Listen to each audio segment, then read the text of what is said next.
तो guys in खेतों के बीच में मैं सुबह सुबह कर क्या रहा हूँ और होके तैयार और बस पे होके सवार मैं जा कहाँ पे रहा हूँ। तो गाइस आज मुझे घर में कुछ ज़्यादा ही जल्दी उठा दिया गया था, क्योंकि खेत में आने के बाद सूर्य भी नहीं निकला हुआ था। खेत पहुँचने के बाद सबसे पहले इस मसूर को उखाड़ना था। तो थोड़ी ही देर बाद इस खेत का काम ख़त्म करने के बाद फिर मैं निकल पड़ता हूँ अपने घर के लिए। तो थोड़ी ही देर बाद घर पहुँचने के बाद और नहा धोवा कर तैयार होने के बाद फिर मैं सीधा आ जाता हूँ हजारीबाग।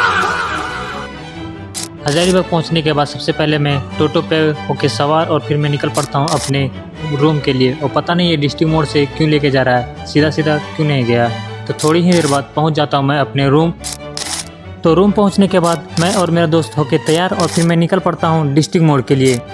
तो थोड़ी ही देर तक वेट करने के बाद फाइनली हम लोग को एक बस मिल जाता है और उस पर होके सवार और फिर निकल पड़ते हैं अपने डेस्टिनेशन की ओर। इन खूबसूरत से रास्ताओं का मज़ा लेते हुए फाइनली हम दोनों पहुंच जाते हैं अपने डेस्टिनेशन की ओर। जहां पहुंचने के बाद सबसे पहले अपने दोस्त को कॉल लगाते हैं, जो थोड़ी ही देर बाद वहां पे आ जाता है। उसके बाद फिर मैं निकल पड़ता हूं उसके साथ उसके घर। मैं आया कहां हूं और किस लिए आया हूं और किस दोस्त के यहां पे आया हूं तो मैं बताऊंगा अगले ब्लॉग में। तब तक के लिए बाय बाय।